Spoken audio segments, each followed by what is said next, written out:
ನಮಸ್ತೆ ವೀಕ್ಷಕರೇ, ಗ್ರಹಣ ಗಂಡಾಂತರ ವಿಶೇಷ ಕಾರ್ಯಕ್ರಮಕ್ಕೆ ಸ್ವಾಗತ. ನಾನು ರಮ್ಯಾ. ವೀಕ್ಷಕರೇ, ಯುಗಾದಿ ಹಬ್ಬ ಬಂತು ಅಂತ ತಕ್ಷಣ ಗ್ರಹಣಗಳು ಗೋಚರ ಆಗೋದಕ್ಕೆ ಶುರುವಾಗುತ್ತೆ. ಅದು ಕೂಡ ಸೂರ್ಯಗ್ರಹಣ. ನಮ್ಮ ಭಾರತದಲ್ಲಿ ಸೂರ್ಯಗ್ರಹಣ ಗೋಚರ ಆಗದೇ ಇದ್ದರೂ ಕೂಡ ಅದಕ್ಕೆ ಬಹಳಷ್ಟು ಮಹತ್ವವನ್ನು ಕೊಡಲಾಗತ್ತೆ. ಯಾಕೆ ಅಷ್ಟೊಂದು ಸೂರ್ಯಗ್ರಹಣಕ್ಕೆ ಮಹತ್ವವನ್ನು ಕೊಡಲಾಗತ್ತೆ? ಚಂದ್ರಗ್ರಹಣಕ್ಕೂ ಸೂರ್ಯಗ್ರಹಣಕ್ಕೂ ಇರುವಂತಹ ವ್ಯತ್ಯಾಸಗಳು ಏನು? ಯಾಕೆ ಸೂರ್ಯಗ್ರಹಣ ಅತಿ ಹೆಚ್ಚು ಪ್ರಾಮುಖ್ಯತೆಯನ್ನು ಪಡೆದುಕೊಳ್ಳುತ್ತೆ? ಕ್ಯಾಲೆಂಡರ್ ರೀತಿಯಲ್ಲಿ ನಾವು ನೋಡ್ತಾ ಹೋಗೋದಾದರೆ ಹೊಸ ವರ್ಷದ ಹಾದಿಯಲ್ಲಿ ನಾವಿದ್ದೇವೆ. ಇದು ಮೊದಲನೆಯ ಸೂರ್ಯಗ್ರಹಣ ಅಂತ ಹೇಳಿ ಕನ್ಸಿಡರ್ ಮಾಡಲಾಗತ್ತೆ. ಆದರೆ ಮತ್ತೊಂದು ವಿಚಾರ ಏನಪ್ಪ ಅಂತಂದರೆ, ವಿಜ್ಞಾನಿಗಳು ಇದನ್ನು ಬಹಳ ವಿಭಿನ್ನವಾಗಿ ಕನ್ಸಿಡರ್ ಮಾಡ್ತಾರೆ. ಯಾಕೆ? ಜ್ಯೋತಿಷ್ಯ ಏನು ಹೇಳುತ್ತೆ, ಅಂದರೆ ಗ್ರಂಥ ಏನು ಹೇಳುತ್ತೆ, ವಿಜ್ಞಾನಿಗಳು ಇದನ್ನು ಬೇರೆ ರೀತಿಯಾಗಿ ಕನ್ಸಿಡರ್ ಮಾಡ್ತಾರೆ. ಖಗೋಳ ಶಾಸ್ತ್ರದಲ್ಲಿ ಏನಂತ ಇರುತ್ತೆ ಅನ್ನೋದರ ಕುರಿತು ಕಂಪ್ಲೀಟ್ ಆಗಿ ಮಾಹಿತಿಯನ್ನು ಕೊಡ್ತಾ ಹೋಗ್ತೀವಿ. ಇದರ ಬಗ್ಗೆ ಚರ್ಚೆಯನ್ನು ಕೂಡ ಮಾಡ್ತಾ ಹೋಗೋಣ. ನಮ್ಮ ಜೊತೆ ಇದ್ದಾರೆ ಡಾಕ್ಟರ್ HSM ಪ್ರಕಾಶ್, ಭೂವಿಜ್ಞಾನಿ, ಅಂದರೆ ಉಪ ಮಹಾನಿರ್ದೇಶಕರು, ನಿವೃತ್ತ ಭಾರತೀಯ ವೈಜ್ಞಾನಿಕ ಸರ್ವೇಕ್ಷಣ. ನಮ್ಮ ಜೊತೆ ಇದ್ದಾರೆ. ಬನ್ನಿ ಅವ್ರನ್ನ ಕಾರ್ಯಕ್ರಮಕ್ಕೆ ಸ್ವಾಗತಿಸೋಣ. ಸರ್ ನಮಸ್ತೆ, ಕಾರ್ಯಕ್ರಮಕ್ಕೆ ಸ್ವಾಗತ. ನಮಸ್ಕಾರ. ಇನ್ನು ವಿಜ್ಞಾನಿಗಳನ್ನು ಬರಮಾಡ್ಕೊಂಡಿದ್ದಾಯಿತು, ಅದೇ ರೀತಿಯಾಗಿ ಜ್ಯೋತಿಷಿ ಶಾಸ್ತ್ರದಲ್ಲಿ ಯಾವ ರೀತಿಯಾದಂತಹ ಮಹತ್ವವನ್ನು ಪಡೆದುಕೊಳ್ತಾ ಇದೆ ಈ ಒಂದು ಸೂರ್ಯಗ್ರಹಣ ಅನ್ನೋದರ ಬಗ್ಗೆ ಮಾಹಿತಿಯನ್ನು ಕೊಡಲಿಕ್ಕೆ ನಮ್ಮ ಜೊತೆ ಇದ್ದಾರೆ ಜ್ಯೋತಿಷ್ಯ ವಿಭೂಷಣ ಡಾಕ್ಟರ್ ಸುರೇಶ್ ವಿ ಅವರು. ಬನ್ನಿ ಅವ್ರನ್ನ ಕಾರ್ಯಕ್ರಮಕ್ಕೆ ಸ್ವಾಗತಿಸೋಣ. ಸರ್ ನಮಸ್ತೆ, ನಿಮಗೂ ಕೂಡ ಕಾರ್ಯಕ್ರಮಕ್ಕೆ ಸ್ವಾಗತ. ಸರ್, ಮೊದಲನೇದಾಗಿ ಸೂರ್ಯಗ್ರಹಣ ಭಾರತದಲ್ಲಿ ಗೋಚರ ಆಗೋದಿಲ್ಲ, ಆದರೂ ಕೂಡ ಬಹಳ ಪ್ರಾಮುಖ್ಯತೆಯನ್ನು ಪಡೆದುಕೊಳ್ತಾ ಇದೆ ಈ ಒಂದು ಸೂರ್ಯಗ್ರಹಣ. ಮತ್ತು ಚಂದ್ರಗ್ರಹಣ ಮತ್ತು ಸೂರ್ಯಗ್ರಹಣಕ್ಕೆ ಕಂಪೇರ್ ಮಾಡಿದರೆ ಸೂರ್ಯಗ್ರಹಣಕ್ಕೆ ತುಂಬ ಪರಿಣಾಮಕಾರಿ ಅಂತ ಕೂಡ ಹೇಳಲಾಗತ್ತೆ. ಯಾಕೆ ಈ ಒಂದು ಸೂರ್ಯಗ್ರಹಣಕ್ಕೆ ಅಷ್ಟೊಂದು ಪ್ರಾಮುಖ್ಯತೆ ಯಾಕೆ ಕೊಡಬೇಕು? ಸೂರ್ಯಗ್ರಹಣ ಅಂತಂದರೆ ಏನು ಅಂತ? ಓಂ ಶ್ರೀ ಗುರುಭ್ಯೋ ನಮಃ. ಹರಿ ಓಂ. ಗ್ರಹಣ ಅಂದರೆ ಪ್ರಪಂಚದಲ್ಲಿ ಸಾವಿರಾರು ವರ್ಷಗಳಿಂದ ತಿಳಿದಿರತಕ್ಕಂಥ ಒಂದು ಮಹತ್ತರ ವಿಚಾರ. ಯೋಗಿಗಳಿಗೆ, ಜ್ಞಾನಿಗಳಿಗೆ, ಭಕ್ತರಿಗೆ, ಸಾಧಕರಿಗೆ ಜ್ಯೋತಿಷಾಸ್ತ್ರ ಅಂತಕ್ಕಂಥದ್ದು ಕರ್ಮದ ಸಿದ್ಧಾಂತದ ಮೇಲೆ ನಿಂತಿರೋದ್ರಿಂದ ತಮ್ಮ ಕರ್ಮಗಳನ್ನು ಕಳೆದುಕೊಂಡು ತನ್ನ ಪುಣ್ಯ ಫಲಗಳನ್ನು ಪಡೆತಕ್ಕಂಥ ಒಂದು ಹಂತ ಅಥವಾ ಒಂದು ವಿಭಾಗ ಅನ್ನೋದನ್ನು ನಾವು ಗ್ರಹಣ ಅಂತ ಕಂಡಾಗ, ಗ್ರಹಣ ಅಂತಕ್ಕಂಥದ್ದು ಎರಡು ರೀತಿಯಲ್ಲಿ ನಾವು ನೋಡ್ತೀವಿ ಜ್ಯೋತಿಷದಲ್ಲಿ. ಒಂದು ಸಿದ್ಧಾಂತ ಮತ್ತು ಹೋರ ಅಂತೇಳಿ ನಮ್ಮ ಜ್ಯೋತಿಷದಲ್ಲಿ 3 ಸ್ಕಂದ ಇರ್ತವೆ. ಒಂದು ಹೋರ ಸಿದ್ಧಾಂತ, ಇನ್ನೊಂದು ವಾಕ್ಯ ಸಿದ್ಧಾಂತ, ಇನ್ನೊಂದು ಗಣಿತ ಭಾಗ ಅಂತ 3 ಕಂಡಾಗ ಸಿದ್ಧಾಂತ, ಸಂಹಿತ, ಹೋರ. ಸಿದ್ಧಾಂತ ಕೆಲವು ಗ್ರಂಥಗಳಲ್ಲಿ ಹೇಳ್ತಾರೆ ಈ ಗ್ರಹಣ ಅಂತಕ್ಕಂಥದ್ದು ಗ್ರಹಗಳ ಆಟ, ಚಲನೆ, ಬೆಳಕಿನ ಆಟ. ಅದು ಒಂದು ಇಂದಿಷ್ಟು ನಿರ್ದಿಷ್ಟ ಕಾಲ ವಿನಃ ಅದರಲ್ಲಿ ಇಂಥ ರಾಶಿಯವರಿಗೆ, ಇಂಥ ನಕ್ಷತ್ರದವರಿಗೆ ಏನು ಪ್ರಭಾವ ಬೀರೋದಿಲ್ಲ ಅಂತ ಅದ್ರ ಬಗ್ಗೆ ಉಲ್ಲೇಖ ಇರಲ್ಲ. ಬರೀ ಲೆಕ್ಕಾಚಾರ ಮಾತ್ರ, ಗಣಿತ ಮಾತ್ರ ಇರ್ತದೆ. ಆ ಸಿದ್ಧಾಂತ ಗಣಿತವನ್ನು ಇಟ್ಟುಕೊಂಡು ಬಂದಂಥ ಸ್ಮೃತಿಗಳು, ಶ್ರುತಿಗಳು, ಪುರಾಣಗಳು, ಧರ್ಮಶಾಸ್ತ್ರ ಗ್ರಂಥಗಳು ಆ ಸಿದ್ಧಾಂತದ ಆಧಾರದ ಮೇಲೆ ಪುಣ್ಯಕಾಲ ಅಂತ ಅದನ್ನು ಕನ್ಸಿಡರ್ ಮಾಡಿ ಆ ಪುಣ್ಯಕಾಲಗಳಲ್ಲಿ ಮಾಡ್ತಕ್ಕಂಥ ದೈವ ಧ್ಯಾನ, ಜಪ, ಸ್ನಾನ ಇದು ಬಹಳ ಮುಖ್ಯವಾಗಿರ್ತಕ್ಕಂಥದ್ದು ಅಂತ. ಮೊದಲಿಗೆ ಆ 3 ಹಂತಗಳಲ್ಲಿ ನಾವು ಗ್ರಹಣಗಳನ್ನು ನೋಡ್ತೀವಿ.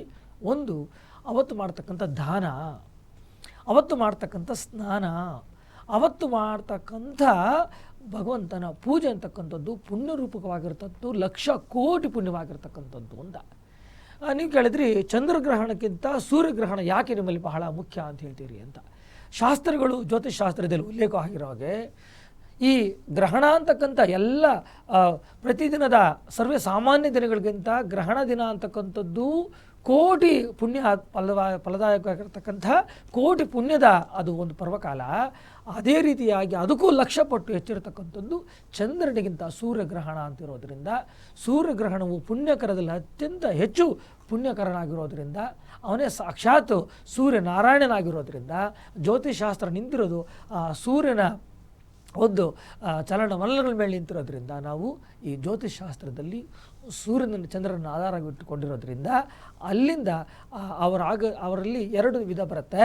ಒಂದು ಅವನ ಕರ್ಮ ಫಲಗಳು, ಇನ್ನೊಂದು ಗೋಚಾರದ ಫಲಗಳು. ಅದನ್ನೇ ನಾವು ಆದಿದೈವಿಕ ಆದಿಭೌತಿಕ ಆಧ್ಯಾತ್ಮ ಅಂತ ಕರಿತೀವಿ.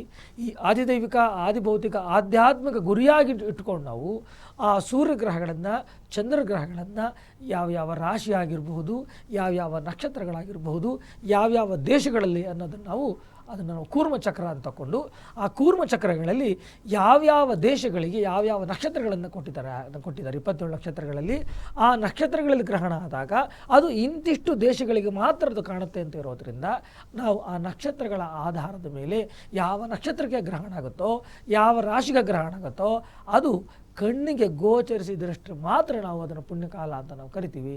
ಹಾಗಾಗಿ ನಮ್ಮಲ್ಲಿ ಭಾರತದಲ್ಲಿ ಅದು ಗೋಚರಿಸ್ತಾ ಇಲ್ಲ. ಆದರೂ ಕೂಡ ಎಲ್ಲೋ ವಾಕ್ಯ ಸಿದ್ಧಾಂತದ ಪ್ರಕಾರ ಅದು ಇಡೀ ಬ್ರಹ್ಮಾಂಡ ಆಗಿರೋದ್ರಿಂದ ಜಗತ್ತಾಗಿರೋದ್ರಿಂದ ಅದನ್ನು ನಾವು ನಮ್ಮ ಪೂಜೆ ಪುರಸ್ಕಾರಗಳಲ್ಲಿ ಮಾಡಿದ್ರೆ ಅದು ತಪ್ಪಿಲ್ಲ ಅಂತ ನಾವು ಹೇಳ್ಬೋದಪ್ಪ.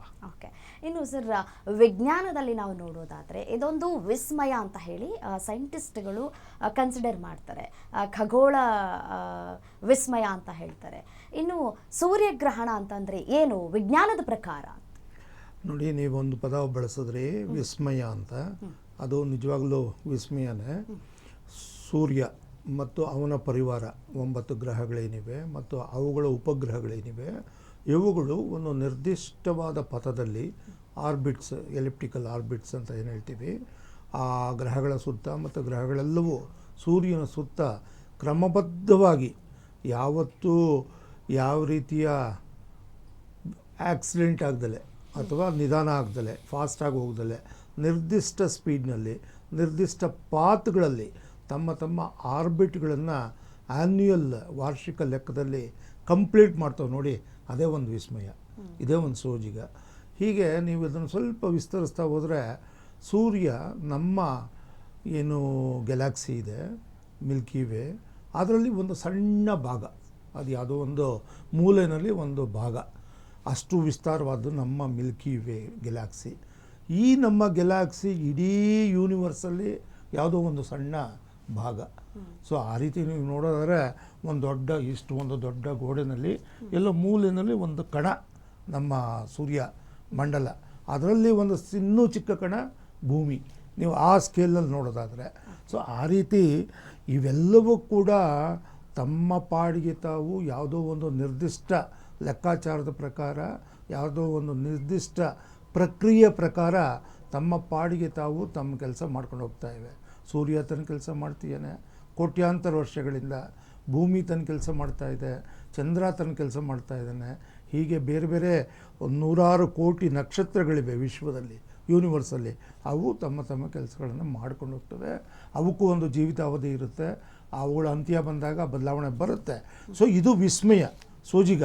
ಸೊ ಅದರಲ್ಲಿ ನಮ್ಮ ಸೂರ್ಯಮಂಡಲ ನಾವು ಗಮನಿಸೋದಾದರೆ ಈ ರೀತಿಯ ಗ್ರಹಣಗಳು, ಗ್ರಹಣ ಅಂದರೆ ನಮಗೆ ಕಾಣಿಸ್ದೆ ಹೋಗೋದು ಆ ಸಮಯಕ್ಕೆ, ಅದು ವರ್ಷಂಪ್ರತಿ ನಿರ್ದಿಷ್ಟ ಸಮಯದಲ್ಲಿ ನಡ್ಕೊಂಡು ಬರ್ತಾ ಇದೆ. ಸೊ ಕೋಟ್ಯಾಂತರ ವರ್ಷಗಳಿಂದ ಇದು ನಡ್ಕೊಂಡು ಬರ್ತಾ ಇದೆ. ಸೊ ಅದನ್ನು ನಾವು ಏನು ಹೇಳಬೇಕು ಅಂತಂದರೆ ಕೌತುಕ ಅಥವಾ ಒಂದು ಸೋಜಿಗದ ರೂಪದಲ್ಲಿ ನೋಡೋದಾದರೆ ಇದನ್ನು ಇಂಗ್ಲೀಷ್ನಲ್ಲಿ ಸೆಲೆಸ್ಟಿಯಲ್ ಫಿನಾಮಿನಾ ಅಂತ ಹೇಳ್ತಾರೆ. ಸೊ ಈ ನಭದಲ್ಲಿ ಆಗ್ತಕ್ಕಂಥ ಒಂದು ಕೌತುಕ ಅಥವಾ ಸೋಜಿಗದ ವಿಷಯ. ಸೊ ಇದನ್ನು ನಾವು ವಿಜ್ಞಾನಿಗಳು ಕೂಡ ತುಂಬ ಎಕ್ಸ್ಪೆಕ್ಟೇಷನ್ಸ್ ಇಟ್ಕೊಂಡು ನಿರೀಕ್ಷೆ ಮಾಡ್ತಾ ಇರ್ತೀವಿ. ಈ ಸೈಂಟಿಫಿಕ್ ಸ್ಟಡೀಸ್ಗೋಸ್ಕರ ಈ ಎಕ್ಲಿಪ್ಸ್ಗಳನ್ನು ನಾವು ಸ್ಟಡಿ ಮಾಡ್ತೀವಿ. ಪ್ರಪಂಚದ ಬೇರೆ ಬೇರೆ ಭಾಗಗಳಲ್ಲಿ ದೊಡ್ಡ ದೊಡ್ಡ ಟೆಲಿಸ್ಕೋಪ್ಗಳನ್ನ ಇಟ್ಕೊಂಡು ಆ ಸಮಯದಲ್ಲಿ ಆಗುವಂತಹ ಬದಲಾವಣೆಗಳ ಬಗ್ಗೆ, ಆ ಎಲೆಕ್ಟ್ರೋಮ್ಯಾಗ್ನೆಟಿಕ್ ರೇಡಿಯೇಷನ್ ಅಂತ ಹೇಳ್ತೀವಿ, ಸೂರ್ಯನ ಕಿರಣಗಳು ಭೂಮಿ ಕಡೆ ಬರ್ತಾ ಇರ್ತವೆ, ಅವು ಈ ಸಮಯದಲ್ಲಿ ನಿಂತು ಹೋಗ್ತವೆ. ಮತ್ತು ಎಡ್ಜ್ ಆಫ್ ದಿ ಡಿಸ್ಕ್ ಇದೆ ನೋಡಿ, ಆ ಎಡ್ಜಿಂದ ಯಾವ ರೀತಿ ರಿಫ್ರ್ಯಾಕ್ಷನ್ ಆಗ್ತವೆ ಅದನ್ನು ಸ್ಟಡಿ ಮಾಡೋದಕ್ಕೆ ವಿಜ್ಞಾನಿಗಳು ಈ ಕ್ಷಣಕ್ಕೋಸ್ಕರ ಕಾಯ್ತಾ ಇದ್ದಾರೆ. ಸೊ ಆ ರೀತಿ ಅಧ್ಯಯನ ಪ್ರಪಂಚದ ಎಲ್ಲ ದೇಶಗಳಲ್ಲೂ ನಡೆಯುತ್ತೆ. ನಮ್ಮ ದೇಶದಲ್ಲೂ ಕೂಡ ಪ್ರಯತ್ನ ನಡೀತಾ ಇದೆ. ಇಸ್ರೋದವರು ಈಗಾಗಲೇ ಲಗ್ರಾಂಜೆ ಪಾಯಿಂಟ್ ಅಂತ ಮೇಲ್ಗಡೆ ನಭದಲ್ಲಿ ಒಂದು ಎತ್ತರದ ಪಾಯಿಂಟಲ್ಲಿ ಟೆಲಿಸ್ಕೋಪ್ ಇಟ್ಕೊಂಡು ಆದಿತ್ಯ ಆ ಒಂದು ಸ್ಟಡೀಸ್ನ ಸೂರ್ಯನ ಸತತವಾಗಿ ಅಧ್ಯಯನ ಮಾಡ್ತಾರೆ. ವಿಶೇಷವಾಗಿ ಈ ರೀತಿಯ ಸಂದರ್ಭಗಳಲ್ಲಿ ವಿಶೇಷ ಅಧ್ಯಯನಗಳಾಗ್ತವೆ. ಸೊ ಇದು ಪ್ರತಿ ವರ್ಷ ನಡ್ಕೊಂಡೋಗೋ ಒಂದು ಪ್ರಕ್ರಿಯೆ. ಸೊ ಆ ರೀತಿ ನೋಡಿದ್ರೆ ಇದರಲ್ಲೇನು ವಿಶೇಷ ಇಲ್ಲ. ಆದರೆ ಸೈಂಟಿಫಿಕ್ಕಾಗಿ ಏನೇನು ಬದಲಾವಣೆಗಳಾಗ್ತವೆ ರೇಡಿಯೇಷನ್ನಲ್ಲಿ, ಏಕೆಂದರೆ ನಮ್ಮ ಜೀವನ ನಡೀತಿರೋದೇ ಸೂರ್ಯನ ಒಂದು ರಶ್ಮಿ ಆಧಾರದ ಮೇಲೆ. ಎನರ್ಜಿ ನಮಗೆಲ್ಲ ಸಿಗ್ತಾ ಇರೋದು ಸೋಲಾರ್ ಎನರ್ಜಿಯಿಂದ. ಸೊ ಆ ಸೋಲಾರ್ ಏನದು, ಯಾವ ರೀತಿಯ ರೇಡಿಯೇಷನ್, ಅದನ್ನು ಅಧ್ಯಯನ ಮಾಡೋದೇ ವಿಜ್ಞಾನದ ಗುರಿ. ಸೊ ಉಳಿದಾಗೆ ಜ್ಯೋತಿಷಿಗಳು ತಮ್ಮ ಲೆಕ್ಕಾಚಾರದ ಪ್ರಕಾರ ಅವರ ಒಂದು ಅಧ್ಯಯನ ಅವರು ಹೇಳ್ತಾರೆ. ಸೊ ಇದು ವಿಜ್ಞಾನ ನೋಡೋ ದೃಷ್ಟಿ ಇದೆ. ಓಕೆ, ಇನ್ನು ಗ್ರಂಥ ಏನು ಹೇಳುತ್ತೆ ಅನ್ನೋದು ಒಂದು ವಿಚಾರ. ಭಾಗಶಃ, ಪೂರ್ಣ ಅಂತ ಹೇಳಿ ಹೀಗೆ 3 ಥರ ಕನ್ಸಿಡರ್ ಮಾಡಲಾಗತ್ತೆ. ಸೊ ಇದರ ಮಹತ್ವತೆ ಏನು ಅಂತ ಹಾಗಾದರೆ? ಓಕೆ, ಗ್ರಹಣ ಹ್ಞೂ ಅಂದರೆ ನೀವು ಹೇಳಿದಾಗೆ ಸಾಹೇಬ್ರು ಹೇಳಿದಾಗೆ ಸೂರ್ಯ ಚಂದ್ರ ಗ್ರಹಣ ಹೇಗುಂಟಾಗತ್ತೆ ಅನ್ನೋದು ವಿಜ್ಞಾನ ಹೇಳ್ತದೆ, ಸಿದ್ಧಾಂತ ಹೇಳುತ್ತೆ. ಹೌದು. ಅದರಲ್ಲಿ ನಾವು 3 ರೀತಿಯಾಗಿರ್ತಕ್ಕಂಥ ಗ್ರಹಗಳನ್ನು ಪರಿಣಾಮ ಮಾಡ್ತೀವಿ. ಯಾವುದು ಗ್ರಹಣ? ಅದು ಒಂದು ಪೂರ್ಣ ಗ್ರಹಣ, ಹಾಂ 2 ಗ್ರಸ್ತೋದಯ, 3 ಗ್ರಸ್ತಾಸ್ತ ಅಂತೇಳಿ 3 ರೀತಿಯಾಗಿರ್ತಕ್ಕಂಥ ಗ್ರಹಣ ಇರ್ತದೆ. ಸರಿ. ಮೊದಲದು ಸೂರ್ಯ ಚಂದ್ರ ಗ್ರಹಗಳ ಸ್ಪರ್ಶ ಮತ್ತು ಮೋಕ್ಷ ಎರಡೂ ಕಾಣಿಸಬೇಕು. ಅಂದರೆ ಆಗ ಸೂರ್ಯ ಚಂದ್ರರಿಗೆ ಸ್ಪರ್ಶವೂ ಕಾಣಿಸ್ಬೇಕು, ಮೋಕ್ಷವೂ ಕಾಣಿಸ್ಬೇಕು. ಅದನ್ನು ನಾವು ಏನಂತ ಕರಿತೀವಿ ಅಂತಂದರೆ ಪೂರ್ಣ ಗ್ರಹಣ ಅಂತ ಕರಿತೀವಿ. ಅದನ್ನು ನಂಬರ್ 1. ನಂಬರ್ 2, ಗ್ರಹಣದ ಸ್ಪರ್ಶ ಕಾಣಿಸದೆ ಬರೀ ಮೋಕ್ಷ ಮಾತ್ರ ಕಾಣಿಸಿದರೆ ಅದನ್ನು ಗ್ರಸ್ತೋದಯ ಅಂತ ನಾವು ಕರಿತೀವಿ ಅಂತ. ಇನ್ನು ಗ್ರಹಣ ಸ್ಪರ್ಶ ಕಾಣಿಸದೆ ಮಧ್ಯವೂ ಕಾಣಿಸದೆ ಮೋಕ್ಷ ಮಾತ್ರ ಕಾಣಿಸಿದರೆ ಅದಕ್ಕೆ ಗ್ರಸ್ತಾಸ್ತ ಗ್ರಹಣ ಅಂತ ಕರಿತೀವಿ. 3 ರೀತಿಯಾಗಿರ್ತ ಗ್ರಹಣವನ್ನು ನಾವು ಕೇಳಿರೋದು ಖಗ್ರಾಸ ಗ್ರಹಣ, ಆಮೇಲೆ ಪಾರ್ಶ್ವಗ್ರಹಣ ಅಂತೆಲ್ಲ ಕೇಳಿದ್ದೀವಿ. ಇದು 3ರಲ್ಲೇ ಬರುತ್ತವಲ್ಲ. ಸೊ ಇಂತಹ ಗ್ರಹಗಳಿಗೆ ಬಂದಾಗ ನಮ್ಮಲ್ಲಿ ಯಾವುದೇ ರೀತಿಯಾಗಿರ್ತಕ್ಕಂಥ ಅದು 3 ರೀತಿಯಾಗಿರೋದ್ರಲ್ಲಿ ಯಾವುದೇ ರೀತಿಯಾಗಿರ್ತಕ್ಕಂಥ ಗ್ರಹಣ ಆದರೂ ಕೂಡ ಅದನ್ನು ನಾವು ಸೂತಕ ಕಾಲ ಅಂತಲೂ ಕೂಡ ಕರಿತೀವಿ. ಅಂದರೆ ಸೂತಕ ಆಗುತ್ತೆ ಅಂತ. ಅಂತಹ ಸಮಯದಲ್ಲಿ ಗ್ರಹಣದಲ್ಲಿ ವಿಶೇಷವಾಗಿರತಕ್ಕಂಥ ಸ್ನಾನ ಹೇಳ್ತಾನೆ. ಅಂದರೆ ಗ್ರಹಣದ 3 ಗಂಟೆಗಳ ಕಾಲ ಮೊದಲು 3 ಗಂಟೆಗಳ ಆದ ನಂತರ ನೀನು ಸ್ನಾನವನ್ನು ಮಾಡ್ಕೋಬೇಕು. ಯಾಕಂದರೆ ಅದು ಸೂತಕ ಆಗಿರುತ್ತೆ. ತನ್ನ ಮನೆಯಲ್ಲಿ ನಿನಗೆ ಎಲ್ಲಿ ಗ್ರಹಣ ಯಾವ ದೇಶದಲ್ಲಿ ಕಾಣಿಸುತ್ತೋ ಆ ದೇಶದಲ್ಲಿ ಆ ಒಂದು ಭಾಗದಲ್ಲಿ ನೀನು ಸ್ನಾನಗಳನ್ನು ಮಾಡುವುದರಿಂದ, ಗಂಗಾಜಲವನ್ನು ಮಾಡುವುದರಿಂದ, ಕಾರ್ಯಕ್ರಮದಲ್ಲಿ ಹೇಳ್ತಾ ಹೋಗೋಣ ಯಾವ್ಯಾವ ಗಂಗಾಜಲ ಯಾವ್ಯಾವ ಮಾಡಬೇಕಾಗತ್ತೆ, ಗೋದಾವರಿ ಯಾವಾಗ ಮಾಡಬೇಕು, ಅನಂತರ ಮೊನ್ನೆಲ್ಲ ಕುಂಭಮೇಳ ಇತ್ತಲ್ಲ.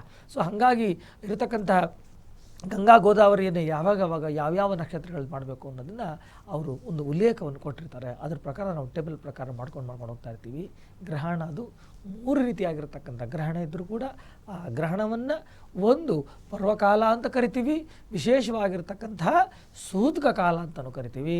ಅದರಲ್ಲಿ ಮಾಡತಕ್ಕಂಥ ಎಲ್ಲ ಕರ್ಮಗಳು, ಗ್ರಹಣದಲ್ಲಿ ಮಾಡ್ತಕ್ಕಂಥ ಕರ್ಮಗಳು ಯಾವುದೇ ರೀತಿಯಾಗಿರತಕ್ಕಂಥ ಕರ್ಮಗಳನ್ನು ಮಾಡಬೇಕು, ಯಾವ ರೀತಿಯಾಗಿರತಕ್ಕಂಥ ಕರ್ಮಗಳನ್ನು ಮಾಡಬಾರ್ದು, ಅದು ಯಾವ ರಾಶಿಗೆ ಎಫೆಕ್ಟ್ ಆಗುತ್ತೆ, ಮಕ್ಕಳಿಗಾಗತ್ತಾ, ದೊಡ್ಡವ್ರಿಗಾಗತ್ತಾ, ಅಥವಾ ಸ್ತ್ರೀಯರಲ್ಲಾಗತ್ತಾ, ಪುರುಷರಲ್ಲಾಗತ್ತಾ, ಬಾಲರಲ್ಲಾಗತ್ತಾ, ವೃದ್ಧರಾಗತ್ತಾ, ಅಥವಾ ಆರೋಗ್ಯದಲ್ಲಿ ಮಾನಸಿಕ ಆರೋಗ್ಯ ತೊಂದರೆ ಕೊಡುತ್ತಾ, ಅಥವಾ ದೈಹಿಕ ಆರೋಗ್ಯ ತೊಂದರೆ ಕೊಡುತ್ತಾ, ಅಥವಾ ಕೆಲವು ಹೆಸರಾಂತ ವ್ಯಕ್ತಿಗಳ ಮೇಲೆ ಅದು ರಾಜಕೀಯ ಅರ್ಥಶಾಸ್ತ್ರದ ಮೇಲೆ ಪ್ರಭಾವ ಬೀರುತ್ತಾ ಅನ್ನೋದನ್ನು ನಾವು ಒಂದೊಂದಾಗಿ ನೋಡ್ತಾ ಹೋಗೋಣ.